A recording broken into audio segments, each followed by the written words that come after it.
Lopetegui was officially unveiled in the Spanish capital as the new coach of Real Madrid. Well, that was quick. So were his emotions. Yesterday was possibly, since my mother died, the saddest day of my life, but today is the happiest day of my life. It was a really strange press conference. You had like the VIP board in there who were applauding things that Lopetegui and Florentino Perez were saying.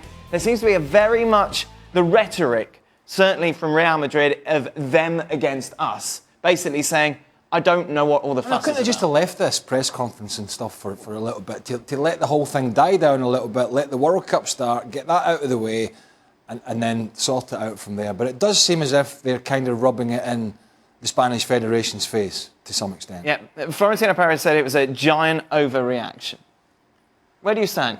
Well, I think when you look at the political climate of Spain, and you're always having a political climate in the national team anyway, because there's always going to be a large group of Real Madrid players and a large group of Barcelona players. And there's always the competition between the two of them on who's being favored more, who's not being favored, depending on which camp the manager leans.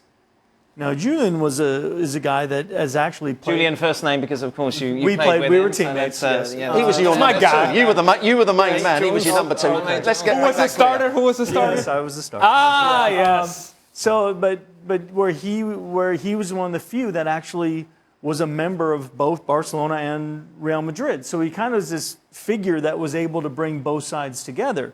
Where, let's say now you're in the camp and you've got the manager who's already been named as the Real Madrid coach.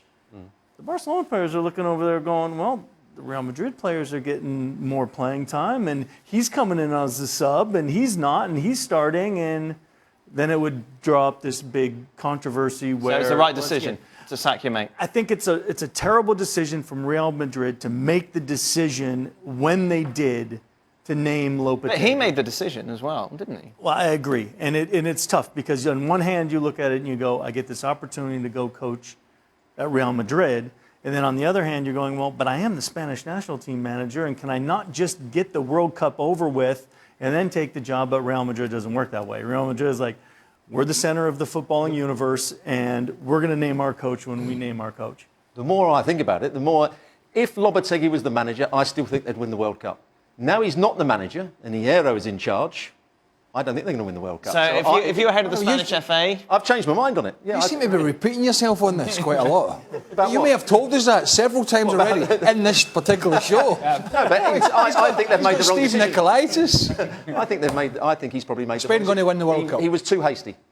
Who was? The person who sacked Lopetegui. Has Casey not got a point, though, in that you always say don't give players excuses? You're They've got another excuse now. But I'm saying you're if giving them Lopetegui was still the manager, they'd win the World Cup. Well, what choice does those Rubiales, the Spanish Federation president, have when, if all that we've heard is that this negotiations was going on behind his back, that he knew nothing about this, that the Federation knew nothing about this, and that they were only informed 5 minutes before a press release was coming out? What else is he supposed to do? But we also heard, he didn't say it today, but the captain, Ramos, was saying he was lobbying for him to stay. He wanted Lopetegui to stay.